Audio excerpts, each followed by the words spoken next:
Hi guys, it's B. Welcome back to my channel and welcome to episode 3 of my Mastectomy Diaries series, where today we're talking all things surgeons. So selecting your surgeon.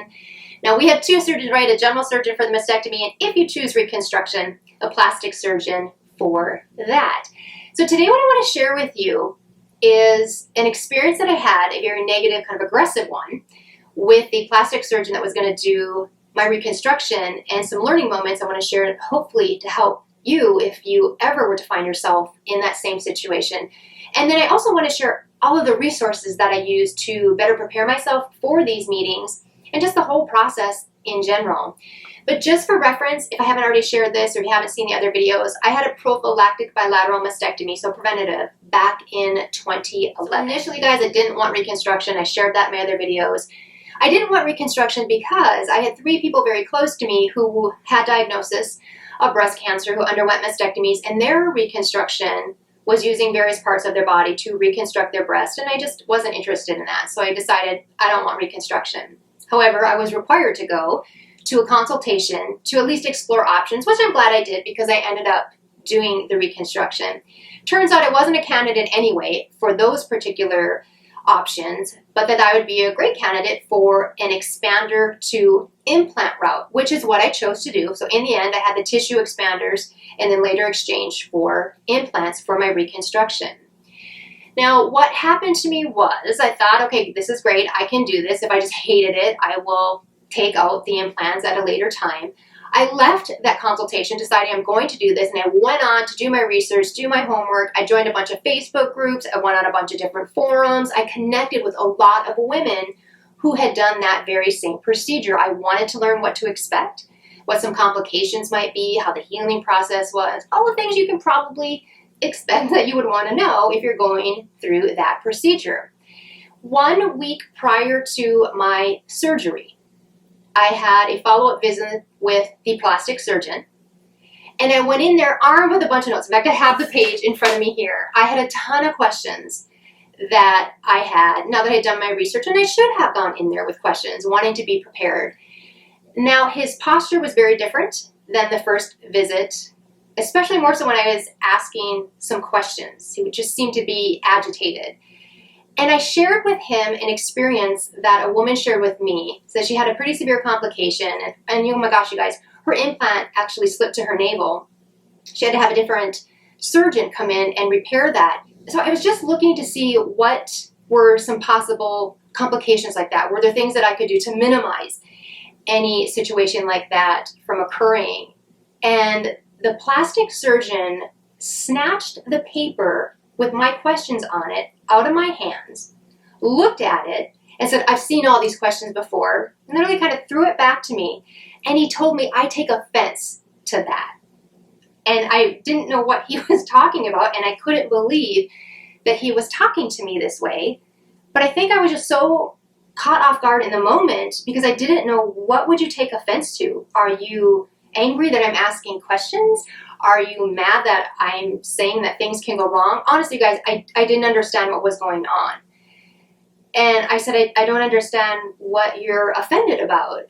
And he said, well, that situation probably happened because of the surgeon who did the mastectomy. He goes, look, all I can do is work with whatever the surgeon leaves me after your mastectomy. And he kept repeating that, you guys. He kept saying, all I can do is work with what's left. And I guess, I can understand that, especially if you have tissue that's been compromised from radiation or whatever. I get that, but I don't know. It was so odd. It was very aggressive. I think, looking back now, I think I just was so confused in the moment. I wasn't knowing how to handle this, and I just kind of, okay, ended the conversation quicker than I had intended because I had questions to ask, and I left and immediately canceled my procedure.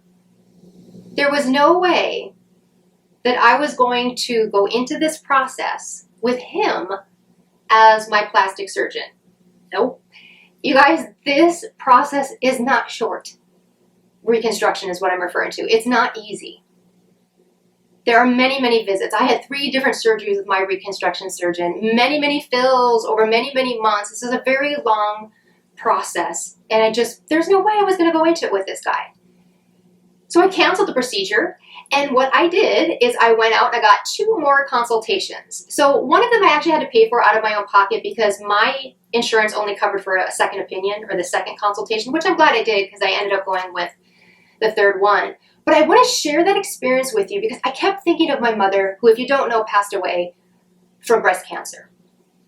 My mother would have never said anything to that guy. My mother would have just gone on with the surgery. I don't know if that maybe is a generational thing, a cultural thing, but I just kept thinking of my mom or anyone else who may not have done what I did, who was kind of going against their gut that this doesn't feel right, this isn't okay, you know, this way that I'm being treated. And so I wanted to share that experience with you, kind of be an advocate for you. What I recommend, you guys, is to have someone go with you during these consultations for 2 reasons. Especially, one, if you have a diagnosis, there's a lot to absorb. Your mind is really spinning with all these things that you know you're going to be going through. And so it can be really nice to have somebody there, just another set of ears listening to what's going on, maybe capture some notes for you, but also to be an advocate for you. And I'm not talking about being aggressive, but to just have someone who is in your corner that can definitely sense if something's not right there, to be able to ask some questions that maybe you wouldn't think to ask or you might be hesitant to ask. So with regards to that situation, that learning moment I wanted to share with you, is again, it just kept thinking of my mom or people like my mom, which I think are a lot of people who don't want to make waves, who, I don't know, don't want to seem difficult or whatever it might be that would prevent them from taking a different course, because there are options that are out there.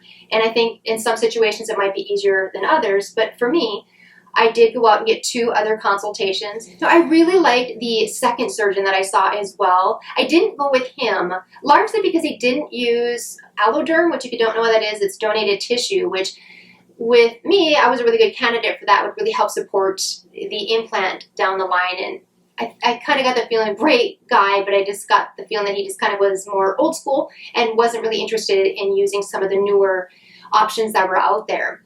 The third surgeon that I paid for out of my own pocket, I went into with the same list of questions, which were a ton, and he was wonderful. He was amazing, and he was so patient, answered every one of them, and he even brought up something I had never heard of before. At the time, it was maybe newer, so this was 10 years ago, but it was using Botox in my muscles during the expansion process to make that less painful and a little easier, which I share that on my blog, which I'll link below if you want to learn more about that until I film the video for that post.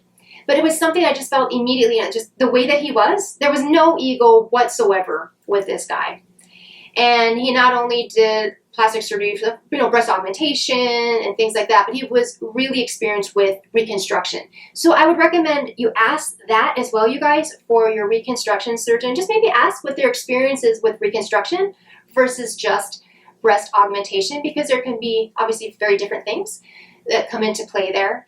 So again, the reason I want to share the experience with you is just trust your intuition. There's a woman that I recently found on social media. You probably know who this is too if I were to share more.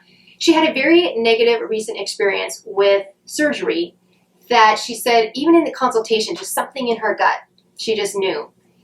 And she ignored that. And she went ahead with the surgery and was in a nightmare situation. And I want to link her information. I'm going to link her information. She recorded a podcast episode on it, and she has got a lot of extra resources for you as well. It's just something I really strongly wanted to share, because I kept thinking when I listened to her story, what if I had not listened to my intuition? Maybe I could have had a much more negative outcome than I did.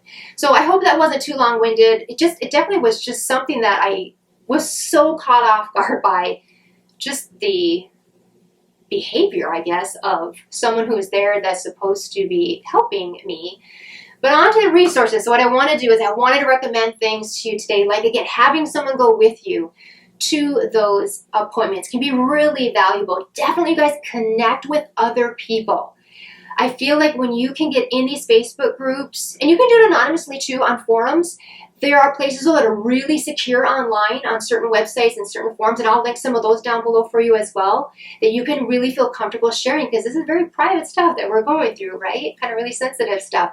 But oh my goodness, I think it's so helpful when you have the ability to connect with people who are going through it with what you are going through or have already done that to share their experience or expertise. And I found it invaluable. Now, I also want to share with you these lists of questions. I thought they were so helpful. So what I had done, there was various different sites, websites, that had questions that you would look at to see, okay, I want to ask this, you know, the timeline for recovery, drain management, pain you might experience. I'm going to list some of those down below too, and I'll organize this in a way that makes sense. And I want to share that with you because I think it's super valuable for you to be informed.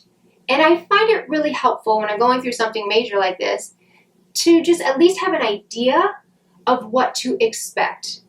If I didn't know about those drains, oh my gosh, I think I would have been beside myself trying to manage those. Even with what I already knew. I had my drains in for about 3 weeks, way longer than most people do. And I just think it's so helpful for you just to get an idea of maybe what could happen, things that you can do to minimize any risk like that, just things that you can do to make recovery easier, prep for surgery, whatever it might be. Definitely make those connections, ask those questions. You have every right to get those questions answered. So that was my episode today, I guess my third episode, my Mastectomy Diaries series. So I will list everything down below. I appreciate you letting me share this with you, and I look forward to sharing even more and other resources in the next episode. So thank you so much, you guys, and I'll see you next time.